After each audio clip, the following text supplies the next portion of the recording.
হামক্রাই জায়গা আবহাই জাগাও এমএলএ তাই মন্ত্রী ইংব তাবুকবো 7 বছর নি সরকার তংমনি জরাবো হামক্রাই ইংয়া নুগৈ বেলাকে খাসাদাকা মন্ত্রী বিকাশ দেব বর্মা চাকমা গাটনি জারাইলং বাড়ি হাতিও হুকবা খাইরগনি হালকনো থাঙি নাইখে মন্ত্রী বিকাশ দেব বর্মা তেলিয়ামুরানি চাকমা গাট আমচাইও হুকবা খাইসানাই রগনো কবাংমা ফেবা বরক সালবুরুম বুরুম সামুং তাङैनो আমচাইनि হাতিওनो বানিয়া খাই ফালাইजाओ सुकाङो क'क्राझार जाराइलং हातिओ थाङै नायिका मन्त्री विकास देब बर्मा हापांनि गसिमुं करै ओ हातिओनो हुकबा खाइने रग बाय जरा कलंमा बकक साका ताই बरनि जों जालगनो ब खानाका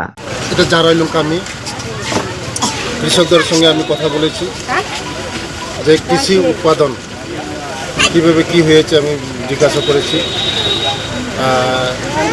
খুব খুশি এবার খুব ফলন ভালো হয়েছে তাদের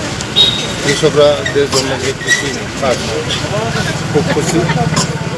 এবারের ফলন বৃষ্টি টাইমলি হয়েছে তার জন্য কৃষকরা সবাই খুশি ফলন ভালো ফলন হচ্ছে সবজি ভালো সবজি হচ্ছে যারা কৃষক আছে তাদের সব তারা এবার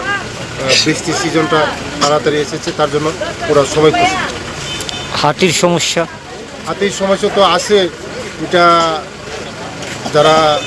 ফসল করছে খুব সমস্যা হচ্ছে এখানে আমার এই বিধানসভার মধ্যে যেমন কৃষ্ণপুর মাইগঙ্গা এদিকে মঙ্গিয়াকামি সব জায়গায় হাতির সমস্যা এটা আমরা কীভাবে সমাধান করা যায় আমি ফরেস্ট মিনিস্টারের সঙ্গে কথা বলেছি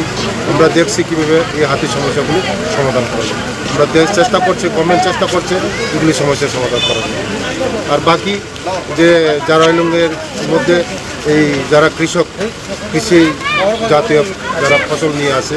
তাদের এখানে বসার জন্য আমি দেখছি আগামী দিন তারা ভালো সুবিধার মধ্যে যেন তারা বিক্রি করতে পারে তাই আমি এখানে কৃষি পণ্য যারা সবজি নিয়ে এসে তারা বসতে পারে কৃষি সিজনও ভালো করে সবজিগুলো বিক্রি করতে পারে এটা আমি